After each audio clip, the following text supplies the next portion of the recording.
Hello all of you, मेरा नाम दयाशंकर प्रजापति है। आज हम लोग बात करेंगे कि जेईई मेंस एग्जामिनेशन में कौन कौन सी बातें ध्यान देनी है कि जिससे आप अच्छा कर सको। तो देखिए, सबसे पहले जो पॉइंट ध्यान देने वाली है कि एग्जाम सेंटर पे आपको टाइमली पहुंचना है। किसी वजह से आप लेट नहीं पहुंचेंगे। देखिए, क्योंकि लेट पहुंचने से तो आधा दिमाग ऐसे ही डाइवर्ट हो जाता है और चीज़ें गड़बड़ हो जाती हैं। तो आप बिल्कुल जो है टाइम से पहले ही पहुंच जाइए एग्जाम सेंटर पे। और देखिए, अगर आपका एग्जाम 22 से स्टार्ट है तो आप 21 की जो रात होगी वहाँ ज़्यादा नहीं पढ़ेंगे। अक्सर क्या होता है कि कल एग्जाम है तो आज रात में बच्चे इतना ज़्यादा पढ़ लेते हैं कि उनकी नींद नहीं पूरा होती है, तो इसकी भी वजह से दिमाग वहाँ काम नहीं करता। तो बिल्कुल जो है आपको रात में ज़्यादा नहीं पढ़ना है। उसके एक दिन पहले दिन में पढ़ लीजिए, रात में थोड़ा बहुत पढ़ के जल्दी सो जाइए। उसके बाद आप एग्जाम सेंटर पे टाइम से पहुँचिए, तब जो है आपका दिमाग पूरा फुल्ली काम करेगा।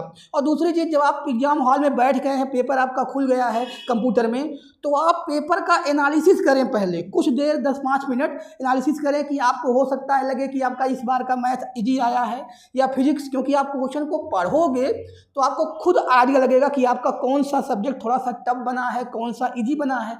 तो देखिए, वैसे तो कहा जाता है कि केमिस्ट्री जो होती है थोड़ा इजी होती है, सारे बच्चों के लिए ओवरऑल केमिस्ट्री इजी होती है। तो आप कोशिश करें कि केमिस्ट्री से स्टार्ट करें, और केमिस्ट्री से स्टार्ट करके जो क्वेश्चन आपको सही से आ रहा हो, जो चीज़ें दिख रही हो, उसके अकॉर्डिंग होता क्या है, पेपर में तो 40-45 क्वेश्चन ओवरऑल तो बहुत इजी होते हैं, लेकिन हम लोग वही क्वेश्चन पहचान ना पाते हैं तो और कहीं से भी करना स्टार्ट कर देते हैं। तो उससे क्या होती है कि ऐसे क्वेश्चन में फंस जाते हैं जिसका सलूशन बड़ा होता है या निकल नहीं पाता है आंसर, तो उसमें भी दिमाग डिस्टर्ब हो जाता है। तो आपको पहले उन क्वेश्चन को देखना है, थोड़ा सा क्वेश्चन पढ़ के समझना है कि जो इजली हो जाए जल्दी जल्दी उनको निपटा लीजिए। यानी आप जो है 40-45 क्वेश्चन तो इजली ही खोज कर उसको जल्दी से करिए, क्योंकि देखें, जो क्वेश्चन टफ होगा उसमें आप अगर पहले लग जाएंगे तो आपका दिमाग वहीं पे डाइवर्ट हो जाएगा।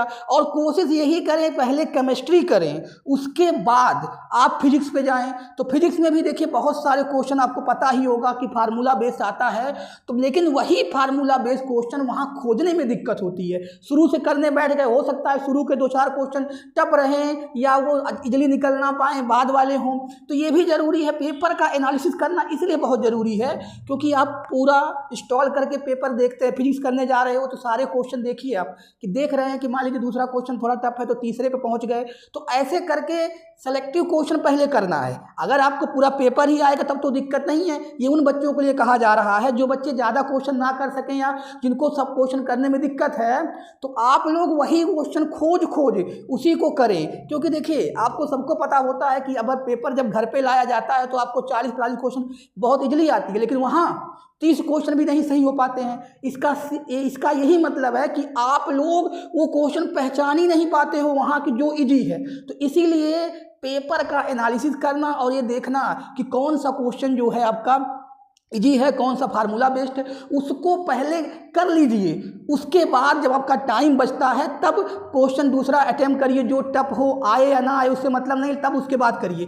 तो इस तरह से पहले केमिस्ट्री करना है, उसके बाद फिजिक्स में जाना है, फिर उसके बाद मैथ को लास्ट में करना है। ये तो ओवरऑल बता रहा हूँ, लेकिन मान लीजिए आप ऐसे स्टूडेंट हैं जो आपका मैथ ही बहुत स्ट्रांग है, जो आप सोच के चले हो कि मैथ ही करेंगे, तब तो एक अलग बात हो गई कि आपको आता है मैथ, तो कोई दिक्कत नहीं। बहुत ज़्यादा आता है, बहुत इंटरेस्टेड है, आपको फिजिक्स केमिस्ट्री से ज़्यादा मैथ में आती है, तब तो आप मैथ करिए।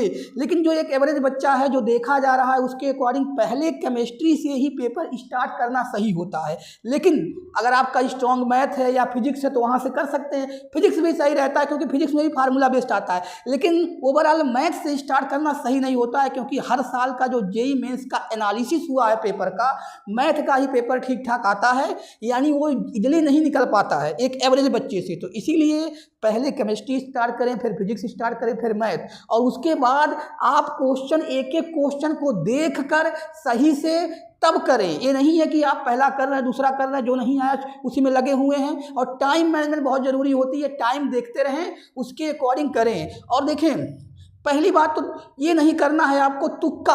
देखिए, अक्सर क्या होता है, अब आप पेपर देने जाओगे 22 को, ये तो फिक्स नहीं पेपर का लेवल क्या होगा, हो सकता है लेवल टफ आ जाए, तो कुछ बच्चे सोचेंगे कि हमको तो 30 ही क्वेश्चन आ रहा है, 35 क्वेश्चन आ रहा है, अब तो मेरा सिलेक्शन हो नहीं पाएगा, तो मैं तुक्का ही मार दूं। तो देखिए, तुक्का मत मारिए, क्योंकि हो सकता है कि आप जो है उस समय का पेपर जो है आपका टफ हो और कम नंबर पे ही परसेंटाइल अच्छा बन जाए। जब पेपर टफ होगा तो सबके लिए टफ होगा, तो उस दिन का जो पेपर होगा कम नंबर पे ही अच्छा परसेंटाइल आ जाए। तो इसीलिए तुक्का मारने की ज़रूरत नहीं है, जितना आए उतना ही करिए, क्योंकि निगेटिव मार्किंग इतनी गलत चीज़ होती है कि आपका परसेंटेज डाउन कर देती है। कहीं मान लीजिए आपको 40 क्वेश्चन है तो 40 ही करिए, 60 करने के चक्कर में 20, 25, 30 गलत कर देंगे तो 40 क्वेश्चन से भी कम का नंबर आने लगेगा। इसीलिए तुक्का नहीं मारना है, कॉन्फिडेंस विश्वास के साथ वही क्वेश्चन करना है जो आपको आ रहा है। थोड़ा बहुत अगर आपके पास 75% का चांस है कि यही होगा, तब आप मार सकते हैं, नहीं तो वैसे तुक्का मारना बिल्कुल गलत है, तब आप जो है